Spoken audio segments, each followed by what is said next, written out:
Rose என்ன பண்றான்னா, எனக்கு ரொம்ப போதையாயிடுச்சு, என்னை வீட்டுக்கு கொண்டு போய் விடு அப்படின்னு ஹீரோ கிட்ட சொல்லிட்டு இருக்கா. அதுக்கு உடனே அதான் உங்க அண்ணனை இங்க இருக்கான்ல, சேர்ந்து போங்க அப்படின்னு சொல்லிடுறான். ஹீரோயின் ஹீரோ கூட போனா தப்பாயிடும் அப்படின்னு சொல்லிட்டு டாக்டர் கூட நான் உங்க கூடயே வரேன், என்னை ட்ராப் பண்ணிடுங்க அப்படின்னு சொல்றா.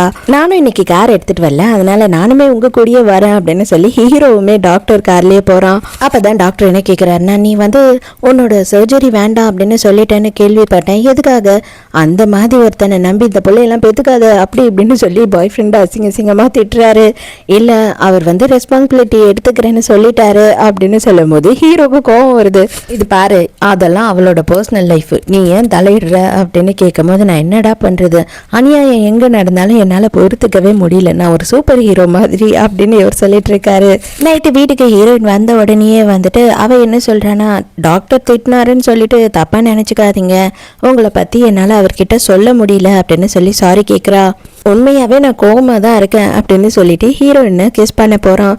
தயவு செஞ்சு இந்த மாதிரி எல்லாம் பண்ணாதீங்க, இப்படி எல்லாம் பண்ணாதீங்க, எனக்கு பிடிக்கல அப்படின்னு சொல்றா. நான் தான் ஆல்ரெடி சொல்லிட்டேன் இல்லையா, நம்ம ஃபேக் கப்பிள் கிடையாது, உண்மையான கப்பிள் தான், நீ என்னை விட்டு போற வரைக்கும் அப்படின்னு சொல்லிட்டு ஹீரோ ரொமான்ஸ் பண்றான். ஹீரோயின் ஹீரோவை பயங்கரமா அப்சர்வ் பண்ண ஆரம்பிக்கிறா. நைட்டு பெட்ரூம்ல லைட் ஆஃப் பண்ணாம தூங்குறான். இவனுக்கு இருட்டுனா ரொம்ப பயம் போல. அதே மாதிரி சாப்பிட்ற விஷயத்துலையுமே நிறைய விஷயம் சாப்பிடவே மாட்டான். மீனை தவிர வேற எதுவும் சாப்பிட மாட்டான். ஆஃபீஸில் ஹெச்ஆரை காட்டுறாங்க. ஹெச்ஆர் பொம்பளைக்கு ஹீரோயினை சுத்தமாக பிடிக்கவே இல்லை. ஹீரோயினை செம்மையாக திட்டிக்கிட்டே இருக்கா. ஆனால் ஹீரோயின் பண்ணுற வேலையெல்லாம் நல்லா தான் பண்ணுறா. இவ ரொம்ப டேலண்டடாக இருக்கான்றது தான் அவளுக்கு குலவெறி. நைட்டு ஹீரோவே வீட்டுக்கு வந்துடுறான். ஆனால் ஹீரோயின் இன்னும் வீட்டுக்கே வரல. அவள் ஓவர் டைம் செய்கிறா போல. இப்போ தான் ஜாயின் பண்ணா, அவளுக்கு என்ன ஓவர் டைம் அப்படின்னு சொல்லி ஹீரோவுக்கே ஷாக் ஆகி திருப்பி ஆஃபீஸ்க்கே போகிறான். நேராக ஹீரோவோட காரில் போய் ஹீரோயின் ஏறுறாளா. இதை இந்த ரோஸும் ஹெச்ஆரும் பார்க்குறாங்க. பார்த்த உடனே அவன் ஹீரோ கார்லையா ஏறுறான் அப்படின்னு சொல்லி ரெண்டு பேரும் யோசிக்கிறாங்க. ரெண்டு பேரும் சேச்சே அதுக்கெல்லாம் சான்ஸே இல்லை அப்படின்னு சொல்லிக்கிறாங்க. ஒரு ப்ராஜெக்டுக்காக ஹீரோயின் ராத்திரி பகல வேலை செய்யறா. வீட்டுக்கு வேலை செஞ்சுக்கிட்டே இருக்கா. ஹீரோ இதை எல்லாத்தையுமே நோட் பண்றான். மறுநாள் மீட்டிங் நடக்குது. எல்லாரும் அவங்க ப்ராஜெக்டை சப்மிட் பண்றாங்க. மீட்டிங் ரொம்ப நேரமா போயிட்டு இருக்கு. ஹீரோயினுக்கு பசி வந்துருச்சு. அதை ஹீரோ நோட் பண்ணிடுறான்.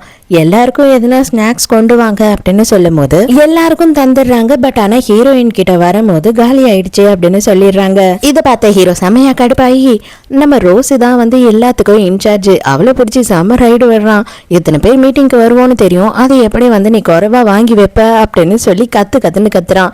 இவ வேணும்னே ஹீரோயினை இன்சல்ட் பண்ணணுன்றதுக்காக பண்ணதுதான் இது எல்லாமே. என்னதை எடுத்துட்டு போய் நீயே ஹீரோயின் கிட்ட கொடு அப்படின்னு சொல்றானா.